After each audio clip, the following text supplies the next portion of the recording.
우리는 대림절을 보내고 있는데요. 대림절의 중요한 우리가 묵상해야 될 주제는 기다림입니다. 구약 성경의 마지막 책이 말라기죠. 이 말라기 이후에 신약까지는 약 400년의 시간이 있습니다. 말라기의 마지막 장, 마지막 절에 보면 하나님은 선지자 엘리야를 보내시겠다고 약속하셨습니다. 이 약속을 붙들고 유다 백성들이 이 400년 기간 동안을 기다린 거죠. 물론 메시아 예수 그리스도를 기다리지만 또 예수님보다 6개월 먼저 올 이 선지자 엘리야 같은 사람을 기다렸습니다. 말라기 4장 5절과 6절 말씀을 한번 우리 같이 읽어보겠습니다. 시작. 보라, 여호와의 크고 두려운 날이 이르기 전에 내가 선지자 엘리야를 너희에게 보내리니 그가 아버지의 마음을 자녀에게로 돌이키게 하고 자녀들의 마음을 그들의 아버지에게로 돌이키게 하리라. 돌이키지 아니하면 두렵건대 내가 와서 저주로 그 땅을 칠까 하노라 하시니라. 아멘. 내가 선지자 엘리야를 너희에게 보내겠다 하나님 말씀하셨는데, 하나님이 유다 백성들 가운데 보내겠다고 하신 선지자 엘리야 같은 사람이 누구일까요? 이에 대한 관심이 유다 백성들에게 많았습니다. 그는 그렇게 메시아를 기다리면서 또 동시에 엘리야 같은 선지자를 기다리면서 400년이 넘는 시간을 보내온 겁니다. 구약성경 이사야서에 보면, 이사야서는 이제 신약 이 시기보다 약 한 700년 전쯤으로 보면 좋을 것 같은데, 세례 요한이 태어나기 약 700년쯤 전에 이사야 선지자가 예언을 했습니다. 성경은 그렇죠, 예언과 성취, 약속과 성취의 책입니다. 이사야 40장 3절부터 5절까지 말씀에 보면 이렇게 써 있습니다. 외치는 자의 소리여 이르되 너희는 광야에서 여호와의 길을 예비하라. 사막에서 우리 하나님의 대로를 평탄하게 하라. 골짜기마다 도두어지며 산마다 언덕마다 낮아지며 고르지 아니한 곳이 평탄하게 되며 험한 곳이 평지가 될 것이요 여호와의 영광이 나타나고 모든 육체가 그것을 함께 보리라. 이는 여호와의 입이 말씀하셨느니라. 아멘. 외치는 자의 소리여 이르되 너희는 광야에서 여호와의 길을 예비하라. 사막에서 우리 하나님의 대로를 평탄하게 하라. 세례 요한의 사역에 대해서 이야기를 하고 있습니다. 세례 요한 당시에 예루살렘에 있던 유대인들이 제사장들과 레위인들을 광야로 보냈습니다. 광야로 보내서 광야에 있는 세례 요한에게 질문을 하게 했죠. 내가 누구냐? 광야에서 이렇게 수많은 사람을 이끌고 다니는 세례 요한, 그가 누구인지 궁금해서 사람들을 보낸 것입니다. 제사장들과 레위인들이 광야에 있는 요한에게 가서 내가 누구냐? 물었을 때에 요한이 분명히 이야기하죠. 나는 그리스도가 아니라. 그럴 때 그러면 넌 누구냐? 그리스도가 아니면 너는 누구냐? 너는 너 스스로를 누구라고 하느냐? 이렇게 또 질문을 합니다. 이 질문에 대해서 요한이 이렇게 말합니다. 요한복음 1장 23절입니다. 같이 한번 읽겠습니다. 시작. 이르되 나는 선지자 이사야의 말과 같이 주의 길을 곧게 하라고 광야에서 외치는 자의 소리로라 하니라. 아멘. 이사야 선지자의 말처럼 700년에 하나님 말씀을 받아서 예언한 이사야 선지자가 쓴 글처럼 나는 광야에서 외치는 자의 소리다. 여러분, 이 말을 잘 생각해 보면 요한은 난 그냥 소리다 이렇게 말하는 것입니다. 그저 소리일 뿐이다. 예수님을 전하는 소리에 불과하다. 이것이 세례 요한이 가지고 있는 자신에 대한 자의식이었습니다. 누가 듣던지 듣지 않던지 예수님이 오실 길을 준비하라고 외치는 소리다 하는 것입니다. 예수님을 알리는 소리가 돼서 이 요한은 자신도 예수님을 기다렸습니다. 여러분, 세례 요한이 누굽니까? 성경에 세례 요한이 어떤 사람이라고 이야기를 하고 있습니까? 우리 요한복음 1장 부분을 읽었지만 여기에도 보면 세례 요한은 분명히 하나님으로부터 보냄을 받은 사람이라고 했습니다. 하나님께서 보내신 사람, 그리고 예수님에 대해서 증언하려고 이 땅에 오신 분, 그리고 광야에서 주의 길을 예비하라고 외친 사람, 예수님보다 먼저 와서 회개와 하나님 나라를 선포하면서 물로 세례를 베푼 사람, 이 사람이 바로 요한이죠. 세례 요한입니다. 그런데 이 세례 요한이 겸손했습니다. 자신은 그리스도가 아니라고 이야기했고 예수님이 그리스도시다. 자신은 빛이 아니고 수많은 사람들이 정말 영웅을 만난 것처럼, 빛을 본 것처럼 따라다닐 때에 나는 빛이 아니고 예수님이 빛이시다. 나는 빛이신 예수님에 대해서 증언하러 온 사람일 뿐이다. 예수님은 흥해야 하고 나는 쇠해야 한다. 이렇게 이야기했습니다. 심지어 나는 예수님의 신발끈을 풀기도 그것조차 감당하지 못할 사람이다 라고 강조하여 이야기했습니다. 근데 여러분, 사실 성경을 읽어보면 세례 요한이라고 한다면 충분히 수많은 군중들로부터 존경을 받고 영웅 대접 받을 만한 그런 사람이었습니다. 영광을 차지하기에 취하기에 충분한 사람이 세례 요한이었죠. 요한은 여러분 광야에 거주하며 광야에 살았습니다. 여러분, 광야라고 하는 것은 헬라어로 에레모스인데 이 에레모스의 문자적인 뜻은 광야, 사람이 살지 않는 곳이라는 것입니다. 사람이 살 수 없고 사람이 없는 곳, 그리고 버려져서 황폐해진 곳, 그곳을 광야라고 했습니다. 여러분, 마태복음에 보면 이 광야를 유대 광야라고 했습니다. 유대 광야에 세례 요한이 거주하면서 회개의 복음을 선포하고 세례를 베푸는 것이죠. 세례 요한의 거주지였던 이 유대 광야는 토양이 석회질 토양이고 그 위에 돌도 있고 바위도 아주 많이 널려져 있었고 암벽도 많았고 그리고 지면의 기복도 상당히 심했습니다. 황폐하고 아주 메마른 곳이 이 유대의 광야였습니다. 이런 곳에 요한이 살았습니다. 그리고 거기가 그의 사명의 땅이었습니다. 그리고 그는 낙타 털 옷을 입고 있었죠. 낙타 털옷, 여러분 가죽옷이 아닙니다. 낙타 가죽옷이 아니고 낙타 털옷인데, 가죽옷을 입었다면 가죽 자켓을 입었으면 멋있기도 했을 텐데 요한이 입은 옷은 가죽옷이 아니라 낙타 털옷이었습니다. 길게 늘어진 낙타 털로 짠 볼품없는 옷이었습니다. 요한 당시에 이 낙타 털옷은 가난한 사람들이 입던 옷이었습니다. 유대 광야에서 가난한 자들이 입던 옷을 입고 그곳에서 살았습니다. 또 허리에는 가죽띠를 띄었죠. 가죽으로 허리띠를 띄었는데, 말씀드린 대로 요한은 신약의 엘리야 같은 사람이죠. 열왕기하 1장 8절에 보면 엘리야가 어떤 사람인지 표현하는 부분에 보면 엘리야는 가죽띠를 띠고 있다고 했습니다. 축 늘어진 낙타 털옷을 입고 그리고 그 옷을 가죽띠로 허리에 묶고 이렇게 지냈던 세례 요한, 엘리야 선지자처럼 보였던 세례 요한이었습니다. 세례 요한이 먹던 음식도 메뚜기와 석청이었죠. 레위기 11장 22절에 보면 하나님이 먹어도 되는 곤충에 대해서 이야기를 했습니다.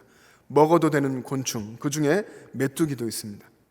근데 이 메뚜기를 먹는다고 하는 것은, 우리 메뚜기 잘 안 먹죠. 어쩌면 지금 시대에는 좀 귀하게 먹는 음식일지는 모르겠습니다만, 이 당시에 메뚜기를 먹는다고 하는 것은 서민들이, 가난한 사람들이 흉년을 맞아서 정말 먹을 것이 없을 때에 그때 대용식으로 먹었던 것이 메뚜기입니다. 그리고 또 석청을 먹었습니다. 석청은 이 유다 광야에 나는 야생 벌꿀인데, 이 팔레스타인 지역 중에서도 특히 유대 광야에서 나는 이 석청은 달기로 유명했다고 합니다. 요한은 이렇게 광야에 살면서 가난한 자와 같이 이렇게 살았습니다. 그가 회개의 복음을 선포하고 하나님 나라를 선포해서 수많은 사람들이 이 세례 요한을 따라다녔고, 그런 세례 요한이라면 정말 수많은 이 세상 속에 살아가는 사람들의 영광을 차지하고 존경을 받기에 충분했습니다. 아비야 반열의 제사장 사가랴의 아들이었죠. 이 사가랴와 엘리사벳의 아들인 세례 요한, 어찌 보면 충분히 삶을 살아가기에 여유로운 부분들이 있었을 거고 자신도 제사장으로 살아갈 수 있었을 텐데, 이 요한은 스스로 광야로 나가서 가난한 자가 돼서 가난한 자의 옷을 입고 가난한 자가 먹는 음식을 먹으면서 주님이 오실 길을 예비하면서 주님을 기다리면서 살았습니다. 어느 날 혜성처럼 등장해서 수많은 대중을 몰고 다닌 사람, 그를 따르는 대중들을 향해서 독사의 자식이라고 책망하면서 회개와 하나님 나라를 선포하고 백성들로부터 존경을 받고 그야말로 시대의 영웅이었습니다. 그런데 그는, 세례 요한은 겸손했습니다. 세례 요한이 왜 겸손할 수 있었을까요? 세례 요한이 예수님을 바라보고 예수님을 기다렸기 때문입니다. 예수님을 바라보는 사람, 예수님을 기다리는 사람은 겸손할 수밖에 없습니다. 이 겸손한 세례 요한은 예수님이 그리스도라고 외쳤고 그분이 오실 길을 예비했습니다. 예수님은 이런 세례 요한에 대해서 마태복음에 보면 이야기합니다. 이 세례 요한이 선지자보다 더 나은 자다. 여자가 낳은 자 중에서 이보다 더 큰 사람이 없다라고 예수님은 칭찬하셨습니다.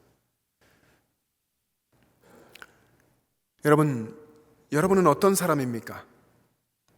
또 여러분은 어떤 사람이 되기를 원하십니까? 또 우리는 어떤 사람이 되어야 할까요? 대림절에 이 말씀을 묵상하면서 우리는 오늘 이 시대에 세례 요한 같은 사람이 되어야 하지 않나? 우리는 이 시대의 세례 요한으로 살아야 하지 않는가 생각을 합니다. 예수님이 그리스도라고 외치고 오실 예수님을 기다리는 사람이 되어야 합니다. 나 자신을 높이려고 하는 그 마음을 버리고 내 마음이 오직 예수님만을 높이고 높임 받으실 분은 오직 예수님 한 분뿐이라고 그렇게 외치며 만왕의 왕이시고 그리스도이신 예수님을 기다리는 우리가 되어야 할 줄로 믿습니다. 사랑하는 영천제일 가족 여러분, 겸손하게 살아가십시오. 예수님은 마음이 온유하고 겸손하시죠. 예수님 마음이 온유하고 겸손하셔서 예수님께 오는 모든 사람에게 쉼을 주십니다. 베드로는 초대교회 성도들에게 이렇게 권면했습니다. 하나님의 능하신 손 아래에서 겸손하라. 때가 되면 하나님이 높여주시리라. 하나님 앞에서 겸손하라고 했습니다. 여러분, 우리가 대단한 것 같지만 대단하지 않은 것을 알아야 합니다. 영광받을 자격이 내게는 조금도 없다는 것을 알아야 합니다. 나는 그저 세례 요한이 말한 것처럼 소리일 뿐, 예수님을 알리는 소리일 뿐이라는 것을 알고 소리로 살아갈 수 있기를 바랍니다. 내가 드러나지 않고 내가 어떤 일을 행하는데도 내가 보여지지 않을지라도 그럴지라도 그저 예수님을 알리는 소리로 예수님이 드러나심에 대해서 감사하고 그 소명을 따라서 살아갈 수 있기를 바랍니다. 우리 다 함께 한번 소리내서 이야기해 봤으면 좋겠습니다. 여러분 소리를 내서 한번 외쳐보십시오. 나는 소리일 뿐이다. 시작. 나는 소리일 뿐이다. 나는 소리일 뿐이다. 세례 요한이 그렇게 이야기했잖아요. 나는 광야에서 외치는 자의 소리다. 내가 보여지면 좋겠고 나를 남들이 알아주면 좋겠고 내 이름 남겼으면 좋겠고 그런 마음이 들 수 있지만 그런 마음을 주님 안에서 내려놓고 나는 보여지지 않아도 내 모습이 드러나지 않아도 그렇게 많이 봉사하고 섬기는데도 남들이 날 알아주지 않아도 오히려 그것이 더 감사하고 내가 나타나지 않아도 예수님이 드러남에 예수님이 알려지고 예수님이 영광 받으심에 감사할 수 있는 삶을 살아갈 수 있기를 바랍니다. 그리고 여러분 예수님을 기다리십시오. 겸손하게 예수님을 기다리는 자에게는 기쁨이 있습니다. 요한복음 3장에 보면 여러분 세례 요한의 제자들이 근심에 쌓였습니다. 요한의 제자들이 근심에 쌓인 이유는 요한을 따라다니던 자기들처럼 세례 요한을 따라다니던 수많은 사람들이 예수님께로 갔기 때문이었습니다. 그 수많은 무리들이 이제는 예수님을 따르는 무리가 된 것을 보면서 제자들은 근심에 쌓였습니다. 그래서 세례 요한에게 와서 이야기하죠. 그 수많은 사람들이 예수님께로 갑니다. 이때 세례 요한은 흔들리지 않았습니다. 오히려 사람들이 예수님께로 가는 것을 보고 하나님이 하시는 일이라고 그렇게 이야기하죠. 요한복음 3장 26절 말씀을 한번 같이 보겠습니다. 제자들의 보고인데 읽습니다. 시작. 그들이 요한에게 가서 이르되 라삐여 선생님과 함께 요단강 저편에 있던 이 곧 선생님이 증언하시던 이가 세례를 베풀매 사람이 다 그에게로 가더이다. 그 수많은 사람들이 다 예수님께로 갔다는 것입니다. 조금 전까지만 해도 요한 앞에 다 모였던 사람들이 이제 예수님께로 가는 것이죠. 29절과 30절 말씀을 또 같이 읽겠습니다. 29절 30절 시작. 신부를 취하는 자는 신랑이나 서서 신랑의 음성을 듣는 친구가 크게 기뻐하나니 나는 이러한 기쁨으로 충만하였노라. 그는 흥하여야 하겠고 나는 쇠하여야 하리라 하니라. 아멘. 여러분, 이 말씀이 이어지는 말씀인데 요한에게는 기쁨이 있었습니다. 이 기쁨은 세상에 알 수 없는 기쁨이죠. 세상에 있는 기쁨이라면 자신에게 수많은 사람들이 따라오고 더 많은 사람들이 올 때에 생기는 기쁨이겠죠. 근데 요한은 자신을 따르던 그 수많은 사람들이 예수님께로 가는 것을 보고서 기쁨이 충만했습니다.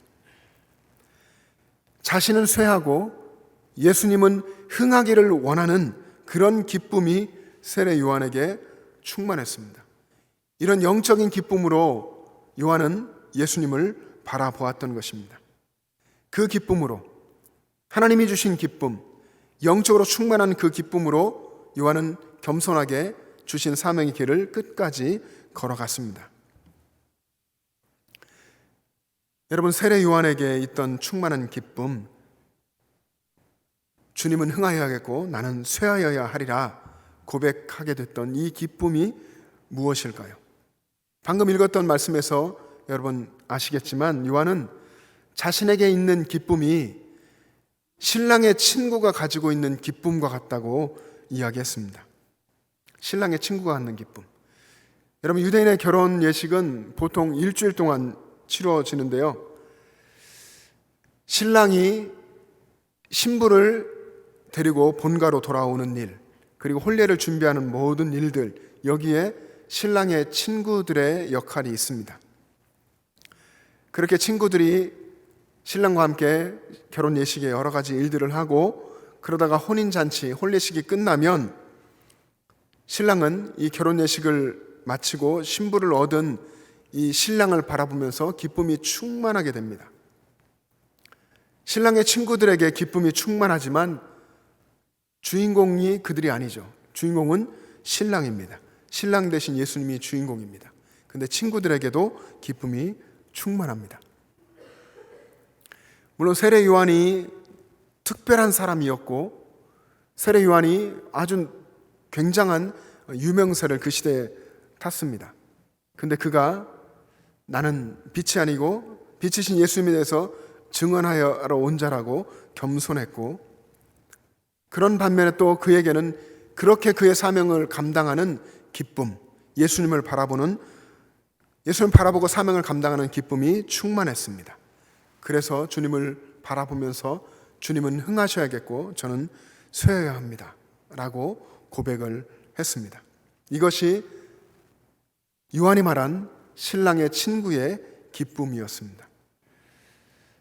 대림절을 보내고 있는 저와 여러분에게도 이런 기쁨, 주님을 바라보고 주님을 기다리고 주님을 높이는 기쁨이 충만하기를 원합니다. 여러분, 프랑스 파리에 가면 루브르 박물관이 있는데 그 루브르 박물관에 레오나르도 다빈치의 세례 요한이라는 그림이 있습니다. 이 그림을 보면 놀라운 부분들을 발견하게 되는데, 여러분이 레오나르도 다빈치라고 생각을 하고 세례 요한을 그린다고 한다면 여러분은 어떻게 그리겠습니까? 세례 요한이 어떤 사람인지 성경에 기록되어 있죠. 또 여러분 지금 이제 이야기를 함께 나누었는데, 세례 요한 여러분은 어떻게 그리겠습니까? 세례 요한을 그린다면 아마 어쩌면 상남자 중에서 상남자처럼 광야에, 그 거친 광야에 살았고 낙타 털옷을 입고 가죽띠를 띠고 음식은 메뚜기와 석청을 먹었고 상남자 중에 상남자로 그리지 않겠습니까? 근데 이 세례 요한이라는 그림을 보면 이 유아에서 세례 요한이 여성 같기도 하고 남성 같기도 하고 그런 모습입니다. 한번 사진을 같이 보겠습니다. 네, 레오나르도 다빈치의 세례 요한이라는 유화입니다. 어쩌면 사도 요한 같은, 예수님의 사랑을 받고 예수님 곁에 이렇게 기대어 눕고 이랬던 사도 요한이라면 모르겠다 하는 느낌이 들 정도로 여성인지 남성인지 잘 모를 것 같은 그런 그림입니다. 그림의 몇 가지 부분들이 잘 안 보이기는 하는데요, 피부도 굉장히 좋아 보이고, 이 그림을 해석하는 많은 분들이 이렇게 이제 피부도 좋고 한 것이 어쩌면 이 석청을 먹어서 100% 자연산 꿀을 먹어서 피부가 그렇게 좋아 보인다라고 이제 세밀하게 그림을 분석하는 분들은 그렇게 이야기를 합니다. 여러분, 그림이 다시 한번 보여주세요. 그림이 잘 보이지 않지만 자세히 보면요, 나중에 여러분 한번 찾아보십시오. 이 그림에 낙타 털옷을 입고 있고요, 그리고 왼손에는 지금 잘 안 보입니다. 왼손에는 십자가를 들고 있습니다. 그리고 오른손은 하늘을 가르치고 있죠. 왼손에는 이렇게 십자가를 들고 있고 오른손은 하늘을 가리키고 있습니다. 그리고 표정은 웃고 있습니다. 밝게 웃고 있는 모습입니다. 근데 이 그림을 또 자세히 보면 밝게 웃으면서 우리를 바라보고 있는데, 여러분을 바라보고 있는데, 눈을 자세히 보면 사시입니다. 눈의 초점이 맞지 않다는 것이죠. 자세히 보면 그것이 보이는데, 오른쪽 눈으로는 우리를 바라보고 왼쪽 눈은 십자가를 들고 왼쪽 눈은 이 십자가를 바라보고 있습니다. 왼쪽 눈은 십자가를 보고 오른쪽 눈은 앞을 바라보고 있죠. 근데 얼핏 보면 정상적으로 앞을 보는 것처럼 보입니다. 그런데 자세히 보면 왼쪽 눈과 오른쪽 눈의 보는 방향이 다른 것을 알게 됩니다. 확대해서 보면 이 왼쪽 눈은 정확하게 십자가를 바라보고 있습니다. 이 그림을 이제 전문가의 손길을 통해서, 고개가 삐뚤어져 있잖아요. 이거를 시계 방향으로 30도쯤 돌려서 바르게 세워놓고 보면 눈이 정확하게 앞을 바라보는 것이 아니라 한쪽 눈은 십자가를 보고 있는 것을 알 수 있습니다. 이 그림을 그린 레오나르도 다빈치도 사시였다고 합니다. 유명한 화가 렘브란트도 사시였고, 화가 중에 사시가 많다고 합니다. 사시가 있는 사람은 정면을 바라볼 때에, 앞을 바라볼 때 고개를 이렇게 삐딱하게 하게 되어 있습니다. 제 자녀 중 하나도 사시였었기 때문에 그걸 아는데, 여러분 중에도 아마 그런 분 계실지 모르겠습니다만 약간 고개가 돌아가게 되어 있습니다. 왜냐하면 그렇게 해야 본인이 앞을 보는 것이 자연스럽기 때문에 그렇게 하게 됩니다. 이 다빈치의 작품 속의 세례 요한은 우리를 바라보면서 웃고 또 십자가를 바라보면서 웃고 있습니다. 그리고 그의 손은 하늘을 가리키고 있습니다. 이 작품은 레오나르도 다빈치가 살았던 그 시대에 그가 그린 것이죠. 레오나르도 다빈치가 세례 요한의 삶에 대해서 나름대로 해석한 것입니다. 그의 해석이 이 그림에 담겨 있죠. 기독교의 상징인 십자가를 바라보고 있고, 그리고 십자가가 요한을 바라보고 있습니다. 요한은 십자가를 바라보면서 또 동시에 사람을 바라보면서 이 십자가의 복음을 전하고 있습니다. 십자가의 복음을 전하는 요한의 이 모습이 굉장히 기쁜 모습이죠. 기쁘게 웃고 있습니다. 그리고 사람들에게는 하늘에 계신 예수 그리스도를 바라보라고. 오른손은 하늘을 바라보면서 그는 기쁨으로 충만한 미소를 짓고 있습니다. 여러분, 이 세례 요한의 모습이 우리의 모습이어야 합니다.